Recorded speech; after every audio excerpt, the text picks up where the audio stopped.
بسم اللہ الرحمن الرحیم۔ السلام علیکم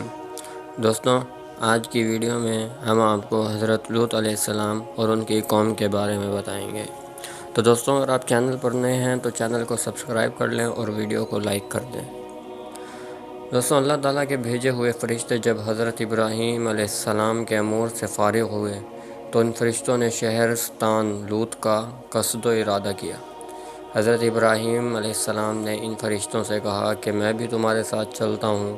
وہ فرشتے بولے، اے ابراہیم خلیل اللہ، ہم لوگ تو اللہ تعالیٰ کے بھیجے ہوئے ہیں اور اس شہر کے باشندوں کو ہلاک کرنے کے لیے جاتے ہیں۔ آپ ہمارے ساتھ نہ چلیں کیونکہ عذاب الہی کی دیکھنے کی طاقت تمہیں نہ ہوگی۔ حضرت ابراہیم علیہ السلام نے کہا، خدا حافظ، میں تو تمہارے ساتھ عذاب الہی کو دیکھنے چلوں گا جو قوم لوط پر بھیجا گیا ہے۔ یہ کہتے ہی حضرت ابراہیم خلیل اللہ اپنے اونٹ پر سوار ہو کر ان فرشتوں کے ساتھ چل دیے۔ جب تقریباً 1.5 کوس کے فاصلے پر جا پہنچے تو فرشتوں نے بادب عرض کی کہ اے ابراہیم خلیل اللہ، آپ یہیں ٹھہریں، آپ کے لیے آگے جانے کا حکم نہیں ہے۔ یہ سن کر حضرت ابراہیم علیہ السلام فوراً اپنے اونٹ پر سے نیچے اتر پڑے اور خدا کی عبادت میں مشغول ہو گئے، اور وہ فرشتے اس شہرستان میں قوم لوط کی اس جگہ پر جا پہنچے کہ جس جگہ میں حضرت ابراہیم علیہ السلام نے فرمایا تھا کہ یہاں کے لوگ بد کردار اور بد فعل ہیں،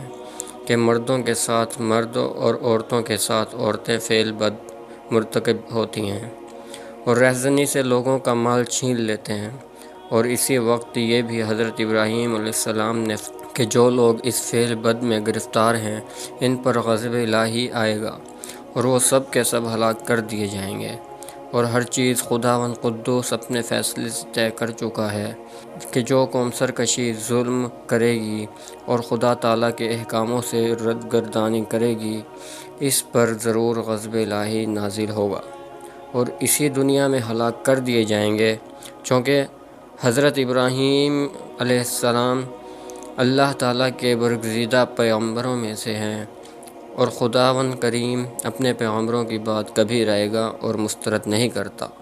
چنانچہ آپ نے جس چیز کی خبر اس قوم میں دی تھی وہ بہت جلد ان پر مسلط کر دی گئی،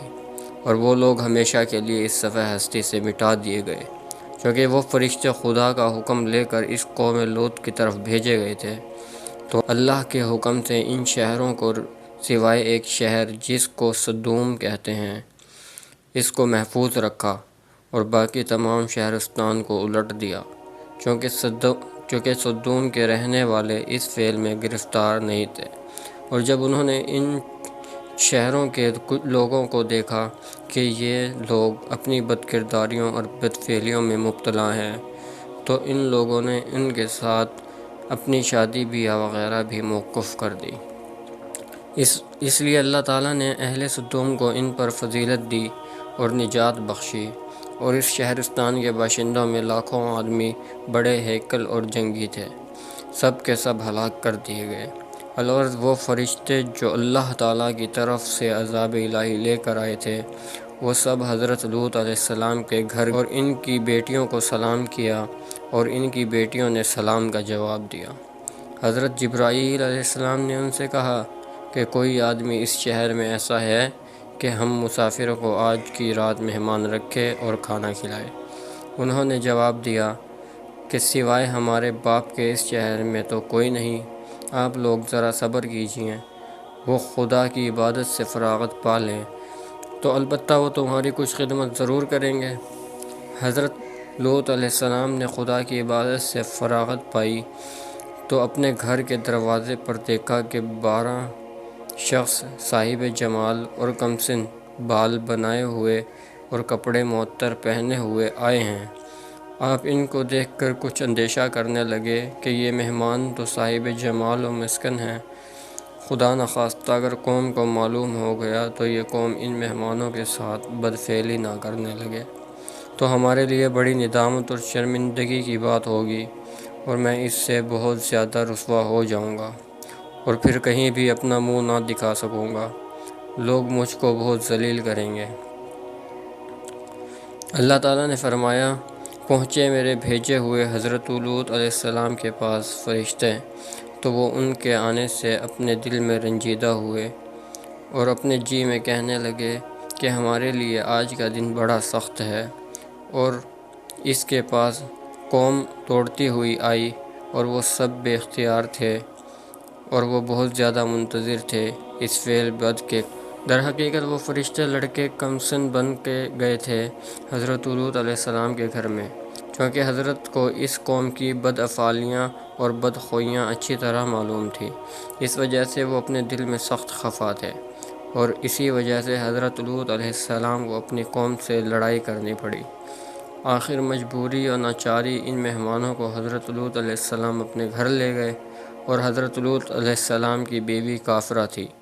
اس وجہ سے اس نے جا کر اپنی قوم سے ان مہمانوں کی خبر کر دی، اور وہ قوم لوطی تھی۔ پس ناگہاں قوم کے لوگ حضرت لوط علیہ السلام کی حویلی پر آئے اور بلند آواز سے کہنے لگے کہ اے لوط، وہ 12 اشخاص جو خوب رو اور نہایت حسین و جمیل ہیں اور کمسن بھی ہیں، اور وہ آج سب تیرے گھر میں مہمان ہیں، تم انہیں ہمارے پاس بھیج دو۔ حضرت لوط علیہ السلام نے بوجہ خوف کے ان لوگوں سے کہا، اے قوم، یہ میری بیٹیاں حاضر ہیں اور یہ پاک ہیں، میں تمہارا نکاح ان سے کر دوں گا، پس تم لوگ اللہ تعالیٰ سے ڈرتے رہو اور مجھ کو رسوا مت کرو، یہ لوگ ہمارے مہمان ہیں۔ کیا اے قوم، میری تم میں سے ایک آدمی بھی ایسا نہیں کہ وہ سیدھے راستے پر گامزن ہو اور وہ نیک بات کے سمجھنے کی صلاحیت رکھتا ہو؟